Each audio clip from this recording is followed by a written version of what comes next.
పైన ఉన్న చిత్రపటం గమనించండి.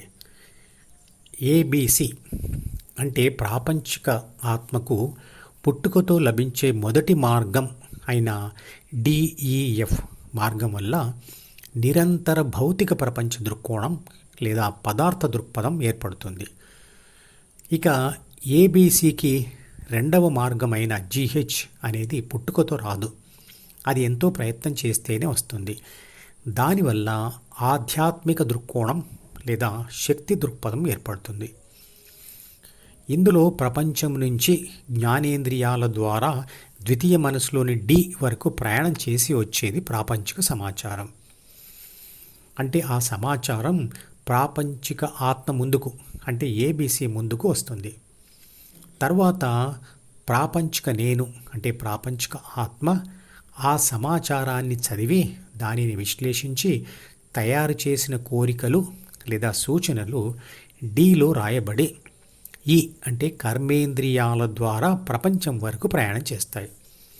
అంటే లోనికి వచ్చిన ప్రాపంచిక సమాచారం దారిలో కాకుండా ప్రాపంచిక ఆత్మ సృష్టించిన కోరికలు దానికి వ్యతిరేక దారిలో ప్రపంచం వైపు ప్రయాణం చేస్తాయి. ప్రాథమిక మనసు మరియు అహంతో కూడిన ఆత్మశక్తి అంటే ఏబిసి అంటే ప్రాపంచిక నేను మలినమైన ఆత్మశక్తి. చాలామంది అంటూ ఉంటారు, నాకు ఆలోచనలు వస్తున్నాయి లేదా నన్ను ఆలోచనలు బాధిస్తున్నాయి అని. ద్వితీయ మనసులోని డిలో అంటే జ్ఞాపకాల పుస్తకంలో భద్రపరిచిన అంటే రాయబడిన గత ప్రాపంచిక సమాచారం కానీ కోరికలు కానీ తామంతట తామే ఏబిసి అంటే ప్రాపంచిక ఆత్మ వైపుకు నడిచి రావు. ఏబిసిని బాధించాలని పట్టుకోవు. ప్రాపంచిక నేను వాటి మీద ధ్యాస పెట్టి చదువుతుంది. ఏబిసి అంటే ప్రాపంచిక ఆత్మ ఆలోచించడం అంటే ప్రాపంచిక నేను ద్వితీయ మనసులోని డిలో దాచబడిన ప్రపంచ సమాచారమును కానీ లేదా సూచనలను కానీ చదవడం మాత్రమే.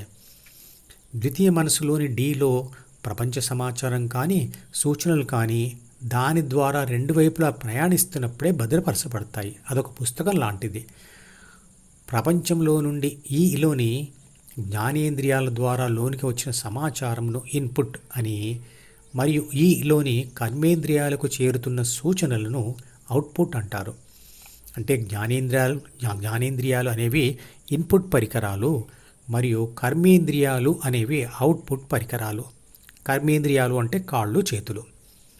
మెలకువ సమయంలో ఎప్పుడైతే ఏబిసికి బాహ్య ప్రపంచం నుంచి అప్పటికప్పుడే పుట్టి వచ్చే సమాచారం కాకుండా జ్ఞానేంద్రియాలు మూసివేసి ఒంటరిగా ఉంటామో ఆ సమయంలో ఏబిసి ద్వితీయ మనసు యొక్క డి అనే పుస్తకంలోని విషయాలను చదువుతూ ఉంటుంది.